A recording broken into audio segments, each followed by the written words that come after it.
tonight. Jumping back in on the podcast, going to talk about the MAC game, the honors of the week, the player of the game, and then we're going to talk about Midwest City and the playoffs as well. All right, man. Glad to be here as always. What's fun times? Yeah. So let's kind of talk about MAC last week. You know, there was some emotions I think coming into that, kind of the way the game went last year. You know, and then but at the end of the day, you know, our guys just kind of come in and handle business. Yeah. Obviously, circled game all year for both sides. It took forever to get here. Yeah, is really how I chalked it up. But once it got here, and it started on Monday. It was Monday at practice. Kids were dialed in, man. I don't know, man. There's something about it. It was going to be the toughest game we played until this point. So, you know, our kids they prepared really well. Man went in and played nearly flawless, you know, just executing on all sides. And I don't know what to pick at. You know, I thought we moved the ball well, traded, you know, punts early, but then that was about all that they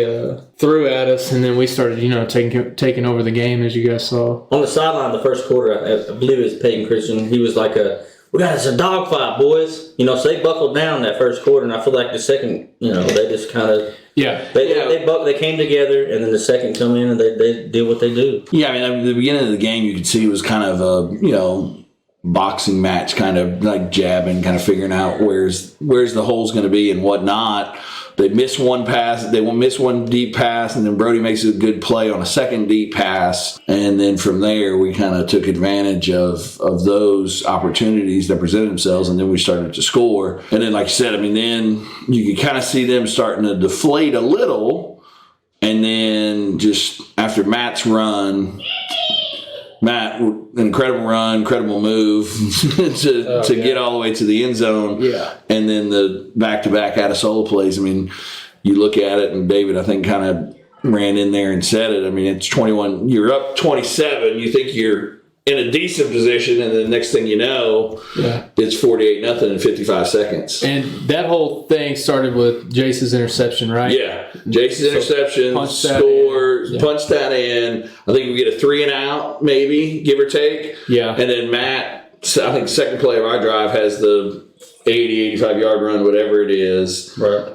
Next offense, so we kick off, and I think we get the kick for maybe the 50, so it goes through the end zone. Then the first play on defense, Mike intercepts it, pick six, and then the kickoff, scoop and score by Josh Adesola. Yeah. So 21 points, 55 seconds. Now all of a sudden, 27-0, you're going, okay, hey, there's a lot of football left to be played. Yeah, absolutely. But I feel good where we're at. And then you look up, and now all of a sudden it's 48-0. And then you're going, okay, it's over. It happens so fast. 55 seconds. It happens, obviously, 55 seconds.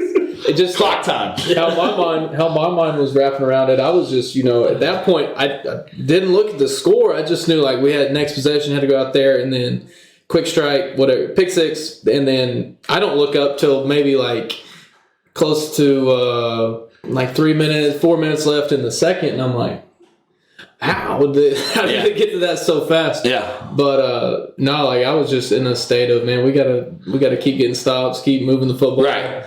And then it's 21-0. Things were clicking and going right, but like I said, they kind of missed on a couple deep balls. Right. And they had the type of playmakers that you can look up and go, okay, no, that's like we're in for it. That's the DB coach in me. Like, it could happen at any time. Right, you know? right. And that's this, and their receivers, and obviously they could strike, you know, if they wanted to at any time. So had to be ready for that. But what do you do there? You know, you can't coach yet, but it sure was we were in a good spot early for sure. Yeah, and then then it leads to be 55-0 at halftime. Punch another one in there in the third quarter, make it 62-0, and then they score the two touchdowns at the end, 62-14. I owe Derek $1. I got to sign it. I got to sign the $1. Nothing. Not taking anything against MacArthur. Probably the best team that we've played to date. Yeah. Still have an opportunity. They still have an opportunity to potentially finish in that 2 spot in our district. We talked about it a little bit during the week. I mean, you talked about how locked in they were. And, I mean, just talk a little bit about just, you know, the week of preparation and then kind of the look in their eyes during pregame. You said some stuff about pregame and things like that. I mean, that kind of gave you some confidence going in. Yeah, you know, like leading up to MAC, you know, we went before MAC, we were Duncan. Before Duncan, we were Altus. Noble, Altus. So that 3-game stretch right there, it was. Our kids are smart, and they knew we were better than those teams. Yeah. So, it was maybe challenging during those weeks to make sure that we were ready preparation-wise and stuff. And we still did a good job of it, but it wasn't big game preparation, Yeah. And you can't. It wasn't crisp, and you just can't do that sometimes. But when Matt got here, it's different. Obviously, best team we played, so we prepared like it. And then Friday, as soon as they woke up, man, as soon as I saw them, it was different. It was different. Almost like, Derek, you talked about week 1 feel when you came into the field house. That was back, just a different vibe. And, going out for pregame, the look in our guys' eyes, and that's what we got to have going forward, too. But I saw Colin Donnelly pregame, and I ain't seen him like that before. And after the game and everything, I was like, hey, listen, I'm going to need that guy all the time. But yeah, no. Where you are at this point in the season, you have to have that down. Yeah, you got district championship on the line this week, which would set you up nicely for the playoff run. Yeah. And then, after this week's playoffs, we got the home game no matter what, the first round. But if we can take care of business this week, we've got a decent matchup, and we can get to stay home potentially for 2 weeks. You need that. You need that coming in. That was good to see. We hadn't had the opportunity yet. So we had the opportunity, and we came out, like a championship team would. And so, good. Let's go. Let's do that every week. 5 weeks left, what we want. And, we need to look like that and play like that, as we go here. Best ball at the end. How excited was you for them kids, them young men at halftime, going to that MacArthur game? Oh, man. Or were you pretty mad at some of them? I was on the field. We were having some talks as the clock was 0-0 at halftime, and then we got in the locker room, and I told them that's how you take care of business. Yeah. And there was no other way to put it. I said, go send a message sent. And that just kind of snowballs into preparing like a championship team from Monday through Friday, and then going out and sending your message in the first half like that. Big time.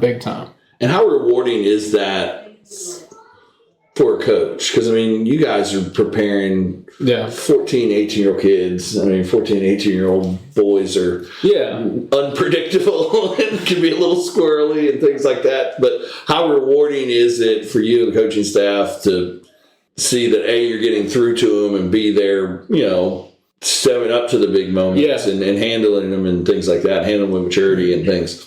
Yeah, it's kind of what everything we've coached and preached throughout the summer to this point has been to handle situations like that, to go in. So, it's it's a long-term gratification deal. You didn't get it at the beginning, but to get it right there, week 9, going late in the year. I don't know if I could have drew it up any better, just from a mentality standpoint of our team, and everybody was on the same page with just that's how we do things. That's, against a quality opponent. That's what we need to do from here on out. And so that was the biggest deal. And to your point, we were stressed out all week, game plan wise. Both sides of the ball were best opponent. Make sure your kids. All these things run through our head, but like I told you after the game, man, we trust our kids. Yeah. And I hope that message is sent throughout the locker room, and we can keep building on that going forward. Let's jump into the Week 9 honors. Practice Player of the Week, Braden McIver. Mm-hmm. Plays receiver. I get to coach him at receiver. Awesome kid. Smile on his face every single moment of the day. Works extremely hard. He's in every huddle. Does a great job. Had a great JV season. Came out as probably our leading receiver in JV. And that's due to his hard work and, want to get better and want to get us better. Big team guy. It takes freshman and sophomore, junior. Okay, junior. Yeah. Okay. So just kind of a product of the system. Been through a lot of it, and now he's worked hard and he's got himself in a good spot to help us out. And we got a ton of these guys, man. And that's what it takes. So really happy for him. And a big smile on his face when we gave it out to him Thursday after practice too. So gets to go out there with the kid. Got to go out there with all the seniors for the coin toss and things like that. It's a cool deal. That's cool. Black flag bearer, Colin Dolan. Yeah, Coach Baker said it best.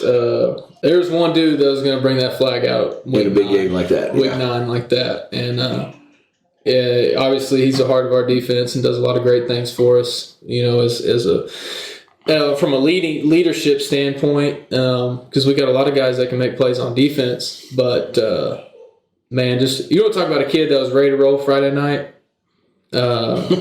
imposing. His dad was too. Really, his dad is always on the go, dog. I don't doubt that, and I never will.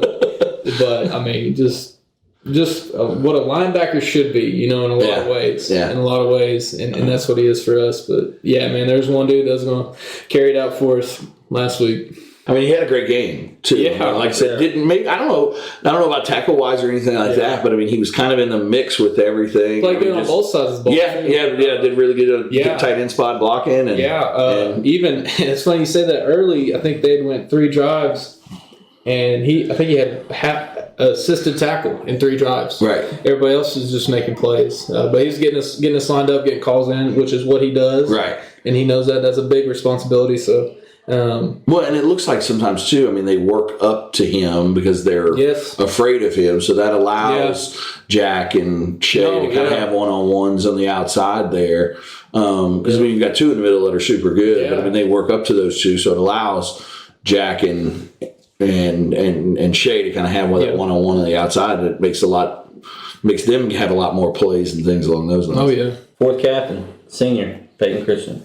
Yeah, man, it was, the return of PC6, as we were saying. That's a precautionary sit-out for Duncan. And, of course, and now that I got the mic here, I'm going to talk about Peyton a little bit. I mean, he thought he'd be funny, dressed up just like me. Duncan. And if you know the kid, that's right up his alley, man. I think, and this is the funny part people don't realize, I think he shook hands with the coaches. He did. He did? He did. Somebody had told me that, and I kind of got lost, so... Nah, man, he's just all in. The best thing about him sitting out last week, he was coaching his position all week. Making sure Dylan Brown was ready. Even helping Andre on some things on the other side, and then to get him back, he's an energizer for us. Huge spark plug. He plays his role really well on both sides of the ball, and just a football junkie kid that leads us in a lot of different ways. Practices his nuts off, man, and always proud of him, man. And he's doing a good job here late in the year as well. Players of the game, Rough Rider of the Week, senior Keith Ferguson. Yeah. Hey, Keith had a hell of a game. I was most proud of Keith. He finished blocks really well. No missed assignments. Played our style of football. He wasn't getting any scuffles or anything, which is part of that's part of what makes him good is how violent he is, and sometimes that can be misinterpreted out there by some officials. But for him to come in and play a composed football game and receive the grade that he received, that's good for him to know. Man, I can get this done without like going to World War III. Right. But super proud of him, and it was good to see it go to him too. Special teams player of the week. Talon Tadanipa. Yeah. He's in there. He was in there. I think somebody said on the sideline with a headset, it was like 3rd quarter, and we were like, hey, listen, the special teams player of the week is Talon. This game ain't even over with. Yeah. I mean, he had, every kickoff it seemed like he was on with the tackle. Whether it not be the tackle, or forcing a guy into a different lane or whatever, forced a fumble. And I mean, like you said, we don't look big on that. And we have a lot of practice on it, obviously, with the amount of points that we're scoring. But those guys, not only just him, but those guys, and hell, half of them are freshmen, do a phenomenal job of just using their speed, using that wrestling background, kind of wiggling but underneath people, and finding a way to the ball carrier. So, congratulations to him. But yeah, it's fun to watch those guys. All of them, Bryce Martins and him and Kaysen and all those guys. I know I'm missing a lot of them, Dylan Brown. But it's fun to watch those guys get down there as fast as they do, and then to stay in their lanes too. A lot of times that's the most important part that people don't understand about that aspect of it. But then to make plays in the open field too. They do a great job. Yes. Talon's always been a gamer, man. Like I'm sure I've said this story before, but it was him and Bryce Martin. They used to practice in wrestling, right? They still do, obviously, but I used to make Dax. I was like, hey, watch these 2 kids wrestle. I can see that. Watch them practice. This is how you got to practice every day to be great. Yeah. And to see him come up here, I know I've had multiple conversations with you about Talon, him being a gamer, man. He's just, he's all around. He's a good kid. He's a hell of an athlete. He's a gamer. Yeah. No, you can see it. I mean, and like I said, I mean, sometimes young kids like that get put on those type of special team and pout. Right, because they want to be, I want to be the running back and this, that, and the other. But you don't see that at all from these kids that are on that unit. And I mean, they are running down there, and that's a tough deal to do as well. Because I mean, reckless abandon, kind of running down there. Yeah, they're no more the bust wedge people or anything, but still, I mean, they're running down there full speed and like I said, they're finding ways to make tackles. And I mean, it's getting us in good field position, getting the defense on the field where they have to go a long way. And that's a good deal. Hey, kill on me, kill on three. That's right, man. That's what we Coach Castro said that he needs all the 100. Anybody that's 130 pounds below wrestling needs to be on that kickoff team. It's kind of we got prerequisites. Hold on, Doug. Step on the scale. All right, yeah. Coach, you want to go offense or defense player of the week next? We'll go defense. All right, defense, Jace Williams. I mean, come on. Hey, come on, man. Does a great job. I mean, all year he's clogged up the middle. Yeah. And nose guards don't get the notoriety they work for and deserve, but he finally got his. And I'll tell you what, he reads screens really, really well. And, we got good pressure on the one side from, I think we had Jack Payton pressured off the weak side, and Shea was pressuring the other side, and then Jace kind of felt it out and dropped, and here comes the ball right to him. And it was a grape in his hand. It looked like a grape. He was high tight with it, though. I was proud of that, but it's funny, we worked. Brought back an old tight end days. Yeah, I know. We took him back to 7th grade. But we worked, and we always went back and forth on this in fall camp. We would do our turnover circuit, and one of our drills is tip drill.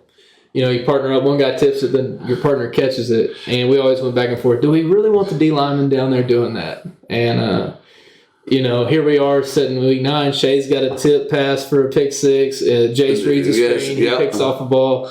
I guess we should have watched the D-line down there doing tip drill during August. If he would have scored, I think we'd have been in trouble. I told Jason. I told Jason tells me a touchdown. I think we would have all been in trouble if he would have scored in a good way. Yeah.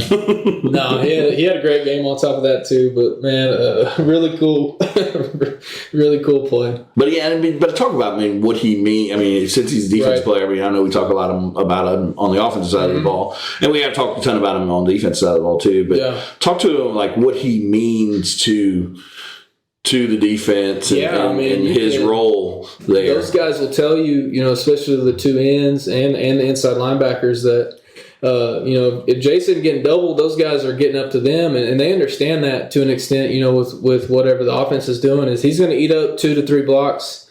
And so that's freeing up some of those guys, and that's why you see Shay's numbers up a bunch this year, and Jack having a good year in linebackers too. So Jace, he does that, but he can also go out and play end if we were need him to. He can play all 3 positions on the D line. Well, and he's athletic enough, which you don't see a lot of times from that type of nose position, to get tackles for loss and to get pressures on the quarterback and even sacks. A lot of times you see those guys are mainly just kind of clog it up, but he does a good job of swims and spin moves and whatever else. It was during the Noble game. They were probably like plus 30 passing situation, 3rd and 10 or something, and we bring 6-man pressure, which is outside linebackers, ends are crashing in, and the inside linebackers are coming. So we drop the nose when we do that, and so he loves it. If he reads past, Jace drops. Noble runs this 1-yard shallow route across the line of scrimmage, and I'd hate to be that little. I know, right? No, but live, he kind of nudged him as the ball was out, and it was obviously disrupted the play. And I was like, well, we got to give him a pass breakup on the defensive sheet, because he's backpedaling and covering. He sees it, knocks him off his path. But that was a hell of a play too.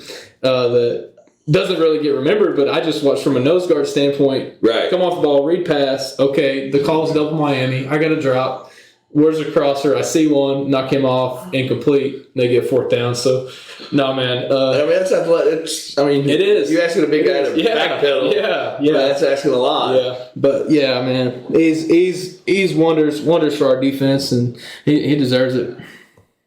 Only a junior. Again, so offense player of the week, Trace Lord. Yeah, man. I guess it's been the second drive. We go down there.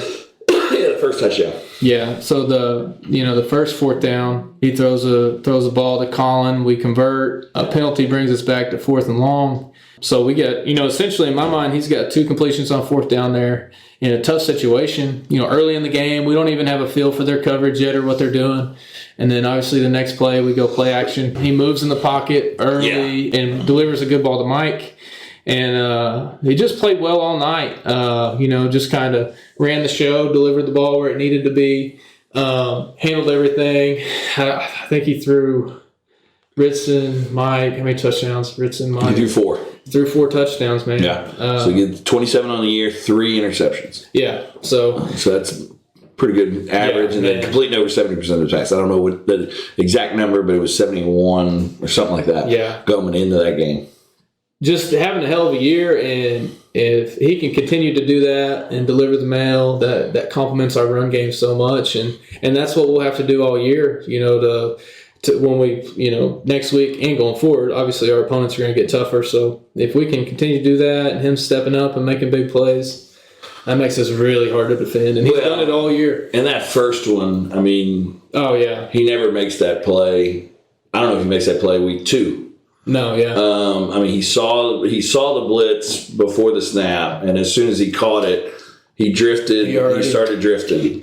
Right. And that's something you can teach that, but it's hard to learn. Right. Yeah. Especially keeping your eyes downfield. Yeah, and keeping your eyes downfield and knowing the situation that I've got to hold this long enough and buy as much time as possible because Mike's got to get to the end zone because it's 4th and 15. Yeah. I can't just get rid of it now like I want to, and just him to drift, and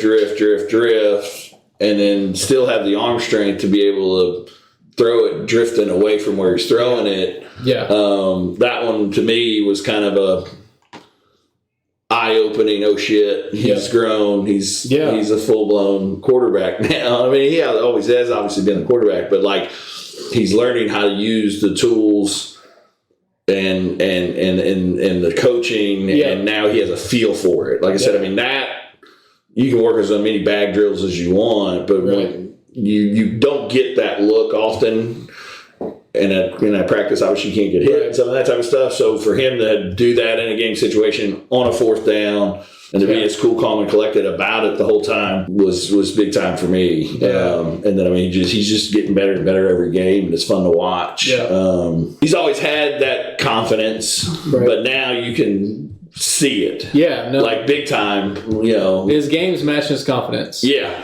Yeah. That's big for us, and even the throw later going the other way. We flare out and kind of shoulder fake it, and then he's going to throw it. He gets a little pressure there. He threw it 45 yards off his back foot to Mike down the middle. Yeah. He's offensive player of the game, and he's had a great week of practice because he knows. That's the biggest thing I like about him is he continues to get better and wants to be better. Yeah, that's the best. Because it's late in the year, and I'm 70% on the year. 27-3. Yeah. What more could these? No. Yeah. He knows that he's got taller tasks ahead of him, and that's good to see out of the offensive leader. So awesome game. Just one blemish, drop that snap. And so I'll keep Trace humble with that comment. But but y'all said that he took it. He did, man. He said, "That's my bad." Yeah, and that's what a year or two ago, Trace might have said, y'all didn't say this, or you didn't do that, or something. Nah, I love him. He's learning. He's growing, man. Sharpen your axe award, Michael Adesola. Yeah, both sides of the ball, man. Scored. And he's had 2 great games against MacArthur in his career. Yeah. Big game last year. Big 4th down. The 4th down catch is the biggest catch. The diving catch was awesome, but the 4th down so curl route was the play of the game to me. Last year, 4th down conversion over the middle. This year, 4th down touchdown to get us going. A gamer ready for the moment. So if you want to talk about sharpen your axe, he's done that to get ready for these moments. Yeah. And so nobody more fitting than him to get that in big games. And it goes back to early in the year. you saw other guys catch more footballs, get in the end zone more, and I told Mike, I was like, it's coming, man. Don't worry, it's coming. And sure enough, man, he lit it up Friday night. And that's who he is for us, and it's so nice to have him just be the big moment Mike or whatever you want to call him. But, he's going to be there when the Elginals need him the most and need somebody to step up for us. Well, it was awesome too. His parents were there. Oh, dude, so cool. And they don't often get to come, so it was great for them to be there. Obviously, it was senior night, but then to see both kids score was a pretty cool deal, I'm sure, for them as a family. Yep. And that was a cool deal. Came in the locker room after the game, and we talked and took pictures. And at that point, I mean, I gave Caleb a hard time. I was like, how come you didn't score tonight? Family's here. And he was like, well, I didn't have a jersey. So. But no, awesome. So they say that one's going to be pretty darn good. Yeah, now. You dang right. Yeah, he's going to be good. He's legit. Yeah, either way he wants to play. Man. Yeah. He's for sure. But that's awesome for them and the family. And we've so cool. We've talked ad nauseum about how great of a kid he is. But I mean, that award is, like you said, kind of right up his alley. Moment, that game. And, yes, sir. Midwest City, dog. They're coming up. Got on Friday. Going up there this year, a little bit different. Obviously, last year's game was a battle. Yep. Went all the way down to, what was that? About 20 seconds left, I guess, give or take. Yeah. Right out of it. Again, everything's on the line. Last year, just like last year, I mean, district championship, kind of de facto district championship game, the way it kind of set up. Right. Going up there, like I said, the only difference this year is we're going up there. And so what do you kind of see from them? Obviously, we had a week to prepare. What do you kind of see from them compared to last year and what's going on there? I think, last year, obviously, they had the Division I quarterback, and he did a great job for him. But this year, I don't see him in the backfield, but I see a, probably overall better offensive line, and their running backs are very talented. So, I think in ways their run game's a little better. Obviously, last year's quarterback could take off at any point. Yeah. They're a little bit more, use three running backs, and all of them do some good things for them. But that's probably what I see. They're probably a little bit more overall better in the run game. And then they have, obviously some talented receivers. I think all those guys are back. So they were actually kind of young last year when we played them. Now they lost some key spots, and then defensively, I think that their linebackers run around. They make plays. It's going to be, their record is, they're 6-3, I believe. Yeah, two of those are right. Dale City, Carl Albert. Yeah, so two of those are against top three teams in the district in the 5A. So I would say overall they're better this year. Overall we're better this year. So it's going to make for a good matchup. Obviously, being on the road, that's fine with us at this point. Yeah. If you want to win them, you got to win big games on the road. So we've been preparing for that, if all goes well, it'll be the last true road game of the year. Yeah. We get the first two potentially at home if we can take care of this one, and then semis and state finals would be on a neutral field. So looking forward to it, and the kids are looking forward to it. I told them right last year's wrong, and they've been ready. I think that I like our game plan on both sides of the ball. It's just about going out there and executing, and I told their guys all we got to do is come out, and execute and play at a high level just like we did last week. Come out and hit them with that early, and play our style of football and see if we can't start getting it to roll our way. But that's what you got to do in any big game is come out and take the shots early and see what kind of ball they want to play with you.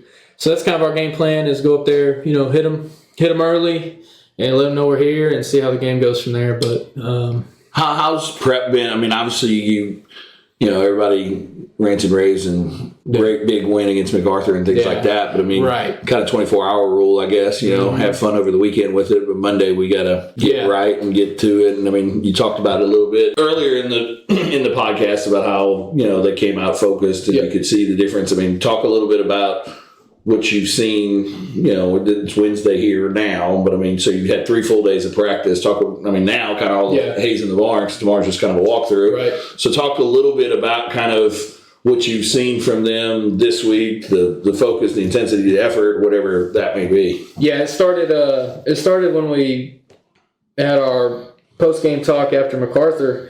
I delivered the message at halftime about the MacArthur game. So when I talked to him after the game against MacArthur, it was great job. Now let's go get our plaque. And it was instantly, it was a roar right there. Let's go win a district championship. That's one of our 2 goals this year. And that bled into Monday. But yeah, you're right. We want to make sure that this was just another game. And that's what we tried to reiterate last week, is this is just, for our seeding in the playoffs, this, that, and the other. But it was a big game. Yeah. But it was good to see our kids handle business and then turn the page and go, okay, yeah, we owe them one. They're ready. Right. It's not just, beat MacArthur. That's good enough. So, yeah, didn't see any hangover, because sometimes you can see that in big games. Like, I go back to the Carl Albert Guthrie game. Guthrie that next week, they didn't look too good playing Cameron. So you get that, and you gotta, if you have a good feel for your team and you trust your team, I think that we're in a good spot. We're ready. We're ready to get on the bus and go up there and come out the right way. I trust that we had a good week and those kids are ready. And this would be what? Is it 1989 is the last district title? Is that kind of? I think 86. 86? Okay. I think. I could be wrong, but it's been a while. Yeah. It's been a while. And yeah, it's for all the marbles. Like I said, it's a good team. Nothing against MacArthur. No. And they handled MacArthur pretty easily earlier in the season, 42-7. So obviously they fell to El Reno that night.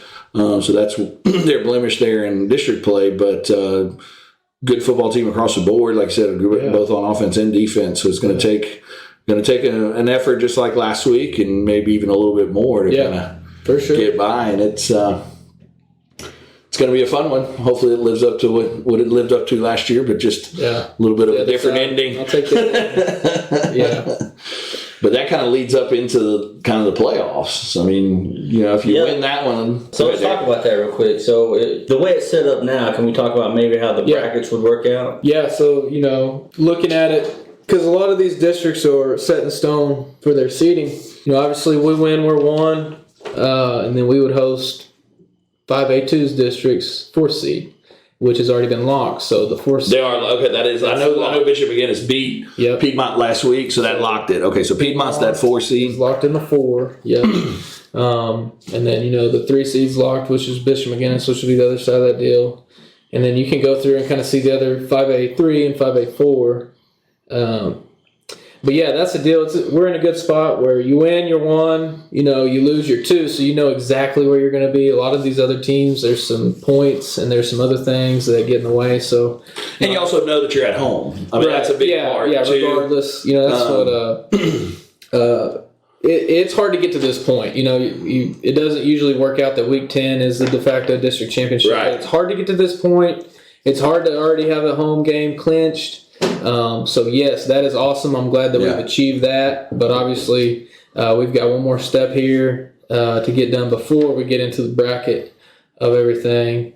So that's on our end, we take care of business. 1 seed, play that, and then we'd have another home game. Right. So being the 1 seed, being the 1 seed, you get 2. Yeah. You get 2, stay at home for 2, and then you're looking at that point. District 4, the 2nd seed in that district would play District 3, the 3rd seed. All right, and so that would match us up in the second round with the winner of that. We win our first round game as the 1 seed. And then the other side, you have to kind of look at it in the brackets on OSSA. But being the 1 seed is very advantageous, the home standpoint and opponent wise. And if you look at it like the top 5 rankings in 5A, Carl Albert would be on the bottom side if we finish first. Guthrie Del City would actually have to play each other before we play them if we get the 1 seed. So that would be that'd be big for us too. And then obviously the Bishop Kelly would be down there with Carl Albert. Yeah. So it's important. It's real important. Yeah. Because we play well on both. I mean, so far this year we've been just equally as good on the road as we have been at home. Right. But at the end of the day, I mean, for playoff, you want to be home. I mean, you've got the crowd. I mean, the crowd. Yeah. The crowd Friday night was amazing. I mean, there were times during that game that they were bringing it, and the Shakers were really intense. And I mean, like I said, you had a hard time kind of hearing. Like I said, we travel well, but at the end of the day, people aren't going to travel as well as they are going to come to those home games. Yeah. And if we get those two at home, that sets us up pretty good. And if you can win those two at home, now you're in the semis. And now, hey, anything can happen at that point. So. But, I mean, it all starts with Friday night because without it, I mean, obviously you still have the home game, but now that second game, if you do get by that one, more than likely you're probably going to be playing on the road there, and you're looking maybe a decent road trip involved there, which is never a fun thing as well. So, I mean, it all comes down to Friday night, and if we can take care of business there and get that big district title would mean a ton because that's one of those carrots that you dangled to them at the beginning of the season as far as a goal. Yeah. But also, like I said, the playoff implications on top of it would really be, like you said, I mean, advantageous for us moving forward. So, got to win no Friday. That's the biggest. That's the biggest part of it. Yeah. But like you said, through 9 weeks, you set yourself up as about as good as you possibly could as far as points, as far as wins, as far as everything. Yeah, I guess the only negative was to be how the district games were drawn 2 years ago, and it just every day the last 2 years it's kind of played into a de facto district championship game. No way. So but playoffs are here, and that's what I told our guys. But it's also kind of good. It is in a way to get some under your belt, right? Because I mean, what would you learn from nothing against those guys, but what would you learn from an Ardmore Duncan on your last game of the year? Kind of get a little stale leading into the playoffs. And that's just how it happened for us. So that's what our mindset's been. So I mean, Friday night we're playing a playoff team. They're obviously going to host a game. So, yeah. In our mind, it's just a pigtail. Let's call it a pigtail match. All right, you know what I mean. It's already do or die in a way for us mentally. Right. Even though we're back at home, but seeding's a big implication on it. But yeah, man, that's good with our kids. They're good about here's who we're playing this week, and now it's here. We've been wanting this one for a long time. I'm the one that worries about the bracket and things like that. Right. You know what I mean? So that's just good to. Well, but they had that Noble game. They had that Noble game, and I mean that was one that was circled. Yep. And they came out and really took care of business there. And I mean, obviously the Midwest, the MacArthur game was a big deal, but they had won that one last year. So I mean, going in, I mean, this one they've got a bad taste in their mouth. No, yeah. Midwest City came here, hung with them the entire game, and a D1 quarterback made a D1 play. Yeah, I mean, at the last second against a freshman. Yep. And so I mean. That sticks in the back of their minds. I mean, not only you have the district title on the line again, but you also have that bad taste in your mouth. And it goes back from ruining that night. It goes back to the summer when we started our prep. We lost our last 2 football games. Yeah. This is one of them. Yeah. So, revenge. Just another circled box that, we need to go check. So, yeah, man. Right a lot of wrongs, Yeah. So looking forward to Friday, man. Big time football. That's what I want. Hey man, it's been kind of short and sweet, but a lot's been said. But a lot has been said. 100%. That's what I was saying, man. A lot has been said. Man, I hate to do this, but let's just go ahead and final words. Vincent, you want to jump it off? Yeah, so I'll jump it off. Like I said, big week, obviously. Great win last week, but that one's behind us now.